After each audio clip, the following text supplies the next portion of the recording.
Thank you, Honorable Speaker. I will suffer the same incapacity as the leader of majority that, we have not had the benefit of the report of the committee, but Senator Khalwale has attempted to shed some light on everybody's job is clear in the Constitution that certain classifications of road are going to be done by the county government, certain classifications are going to be done by national government. I am very proud as SG of ODM that my party leader and my party has taken a position on this question of RMLF because we are solid believers and defenders of the Constitution. We believe in devolution. My party leader's position, and which is my position, is that members of the National Assembly has no business. They have no business constructing roads. And if they have a problem, the problem is not with Sifuna. I take my instructions from my boss, my party leader. And as a senator of Nairobi, I have been charged to ensure that we defend devolution at every turn. So that even in that matter that is before the courts, I remember the chair of the Council of Governors, who also happens to be from my party, appeared before the Roads Committee, and he gave us a chronology of this fight. And in his wisdom, he had indicated that in fact they had tried to have conversations with the National Assembly, but those conversations never work. Because I remember when we were doing mediation on the division of revenue, the members of the National Assembly, in very condescending tones, were telling us that we as the senators should go and tell the governors to withdraw the case in court on RMLF. And we agreed with the chair of the Council of Governors as senators that we want that matter to be resolved by the courts once and for all. Because the law is there, the Constitution is there, there is absolutely no reason why we should be fighting about this. And the most callous thing, Honorable Speaker, I have never been a member of the National Assembly, and maybe one day if I will be, maybe this, I don't want to use the word disease, but this attitude maybe will come over me, that somehow they have dissected the populations, they know the people who belong to the national government and the people who belong to the county governments. That, Honorable Speaker, it doesn't matter what prejudice the people suffer. For as long as the National Assembly does not get what it wants, then we can hold the entire thing at ransom. I remember sitting here with those members, I don't want to mention their names, but they know themselves. Honorable Speaker, they told us in no uncertain terms that if they don't get RMLF, we will not get division of revenue. And I hear that I've told Senator Khalwale's committee the same thing, that in fact, if they don't get these RMLF funds, they don't care whether CHPs are being paid. I am very happy that you are able as a committee to distinguish these things, to separate them, and let that controversy over RMLF be resolved in the courts in accordance with the law. But really, it is very callous, even for the members of the National Assembly, the 17 of them from Nairobi.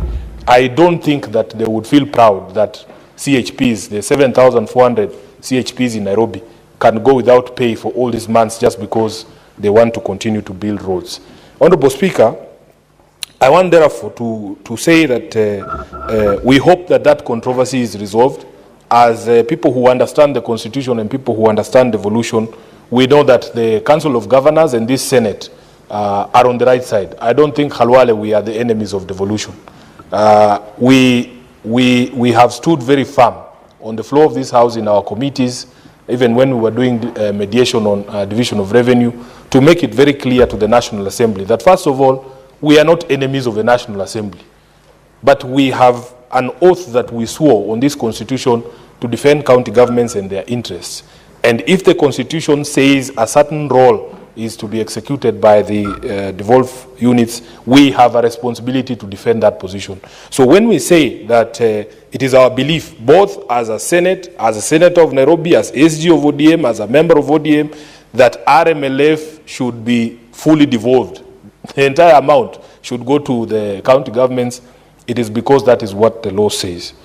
Honorable Speaker, if you look at the schedule, the first schedule, you will see that for us in Nairobi, really, we were concerned with only two issues. Number one is, of course, that issue of the road maintenance levy.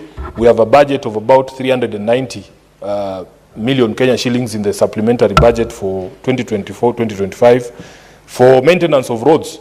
Those of you who have been moving around our estates in Nairobi, And I can see the Deputy Speaker looking at me because he's not very happy with the situation of the roads in Nairobi.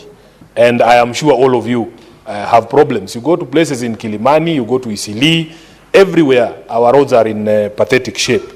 And we were hoping that this impasse is resolved, because it is also acknowledged that we need the resources to be able to do these roads. And therefore, we hope that it will be resolved as soon as possible. But you can see on that schedule, the first schedule, Honorable Speaker, we have the 224 million Kenya shillings, which is sufficient to cover the stipend of 2,500 shillings for 7,464 CHPs for 12 months. And then there is an amount that has been allocated there for basic salary arrears for county government health workers. And the majority leader, when he was here, he spoke about these health workers always showing up at our gate here, Honorable Speaker. And last week, there was such an event, just before we broke for recess, and you dispatched me and the Senator for Meru to go and speak to them. And I was very happy that we are not just paying lip service. The majority leader was not here. We were very proud that as a House, under the leadership of the Speaker, specific instructions were issued to the Committee on Health to bring all those stakeholders on board to be able to have that conversation. And I was speaking that day, I was not even sure, I was not aware, Speaker, that the Committee of Health of this House, that same day, had the ministry before them, and the chair, I have not seen him, but I remember seeing on the news that they gave certain deadlines to the ministry to be able to clear arrears of salaries for these county health workers, and including, what are they called? Yes, the UHC workers. So I am very happy, Majority Leader, that as a House, there are things we are doing in order to assuage the situation there, and we are not just paying lip service. Honorable Speaker, of course, I think there was an agreement with the judiciary, the courts, and therefore you might not find allocations of money out of court fines for Nairobi, Honorable Khalwale. But I agree with you that there needs to be greater transparency in disclosures from Treasury on amounts of money that are collected in terms of court fines originating out of enforcement of county legislation. If you look across the country, of course, Nairobi is notorious. The number of people who are arrested on a daily basis for violation of bylaws, and then even today, it is full of people who are being charged with various violations, and it is true that we need greater disclosures from Treasury on these amounts. So therefore, Speaker, with all those remarks, I will be hoping that we will have view of the report to see how the other matters have been treated. But it is very, very unfair. I honestly believe it is very unfair that we have kept counties waiting or awaiting these resources for such a long time just because of a dispute amongst leaders. At the end of the day, I remember during the mediation on Dora, we agreed on certain basic things. That number one, there doesn't exist a Kenyan who belongs to the national government and one who belongs to the county governments. And the number two, most times if there is a bridge over a river that has collapsed due to floods, the ordinary user of that bridge does not care who comes to repair it or where the sources of those funds are, where the funds are going to come from.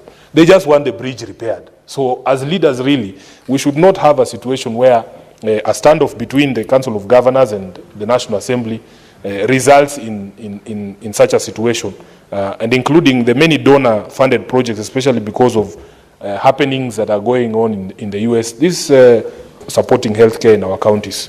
So with those very many remarks, Honorable Speaker, I want to support the report of the committee, and I hope that there will be resolution on the remaining or pending matters to do with road maintenance levy fund. I thank you, Honorable Speaker. Senator Murango.